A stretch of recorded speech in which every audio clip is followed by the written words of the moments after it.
নমস্কাৰ। জ্যোতিষ শিকোৱা হওক শীৰ্ষক শিক্ষামূলক আৰু জ্ঞানমূলক শিতানলৈ আপোনালোক আটাইকে মই জ্যোতিষ মহৰ্ষি মণি কাশ্যপে স্বাগতম জনাইছোঁ। নক্ষত্ৰ পৰিচয় কৰাই দিবলৈ আপোনালোকক ওলাইছোঁ। নক্ষত্ৰ বুলি ক'বলৈ গ'লে বৈদিক জ্যোতিষত আমাৰ ২৭টা নক্ষত্ৰ আছে। আমাৰ প্ৰাচীন ঋষি মুনিসকলে মহৰ্ষিসকলে তেওঁলোকে নৱমণ্ডলৰ অধ্যয়ন কৰি তেওঁলোকে ১২টা ৰাশি চিনাক্ত কৰিছিলে। সেইদৰে তেওঁলোকে ২৭টা নক্ষত্ৰ চিনাক্ত কৰিছিলে। আৰু ২৭টা নক্ষত্ৰ এইকাৰণে চিনাক্ত কৰা হৈছিলে যে চন্দ্ৰৰ গতিৰ ওপৰত নিৰ্ভৰ কৰি পেলাই এই নক্ষত্ৰসমূহ সাধাৰণতে চিনাক্ত কৰা হৈছিলে। এটা নক্ষত্ৰত চন্দ্ৰই এদিনত এটাকৈ নক্ষত্ৰ প্ৰায় এটাকৈ নক্ষত্ৰ পাৰ হৈ যায়। যি কি নহওক বাৰু নক্ষত্ৰৰ বিষয়বস্তুলৈ আমি পৰৱৰ্তী সময়ত যাম, কিন্তু নক্ষত্ৰসমূহৰ লগত আপোনালোকক পৰিচয় কৰি দিবলৈ ওলাইছোঁ। নক্ষত্ৰসমূহ হ'ল ২৭টা। তো একাদিক্ৰমে মই নামসমূহ কৈ গৈছোঁ।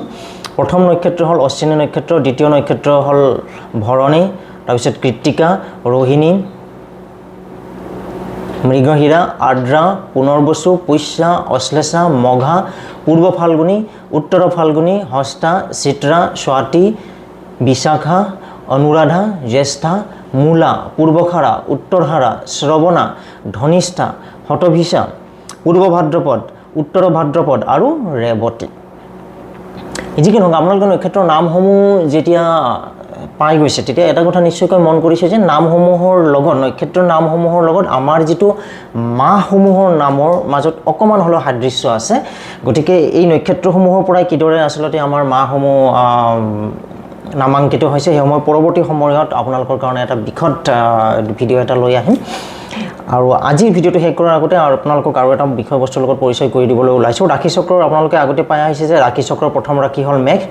সেইদৰে নক্ষত্ৰসমূহৰ প্ৰথম নক্ষত্ৰ হ'ল অশ্বিনী। গতিকে এইটোত যিটো বিন্দু আছে, যি বিন্দুত মেঘ ৰাশিৰ আৰম্ভণি হৈছে সেই বিন্দুত অশ্বিনী নক্ষত্ৰৰ আৰম্ভণি হৈছে।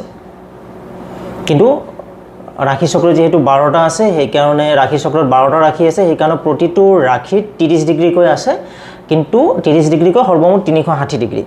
আৰু সেইদৰে নক্ষত্ৰ যিহেতু ২৭টা আছে, গতিকে এটা নক্ষত্ৰত ১৩ ডিগ্ৰী ২০ মিনিটকৈ থাকে। এইদৰে ২৭টা নক্ষত্ৰই ৩৬০ ডিগ্ৰী সম্পূৰ্ণ কৰিছে। গতিকে ৰাশিচক্ৰৰ যি বিন্দুত আচলতে য'ৰ পৰা মেঘ ৰাশি আৰম্ভ হৈছে তাৰ পৰা অশ্বিনী নক্ষত্ৰৰ আৰম্ভ হৈছে।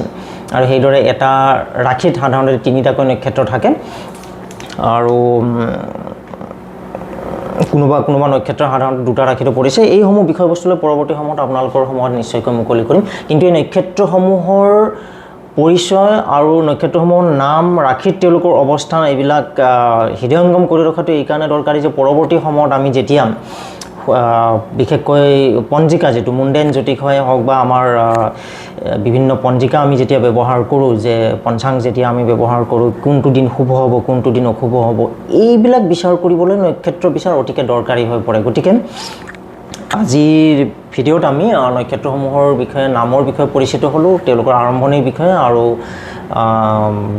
কিমান ডিগ্ৰীকৈ আছে এইখিনি কৰি ল'লোঁ। পৰৱৰ্তী পৰ্যায়ত বিষয়ত ভিডিঅ' লৈ আহিম আপোনালোকৰ কাৰণে। আপোনালোকৰ দিনটো শুভ হওক, মংগলময় হওক, তাৰেই কামনাৰে আজিলৈ সামৰিছোঁ। ধন্যবাদ।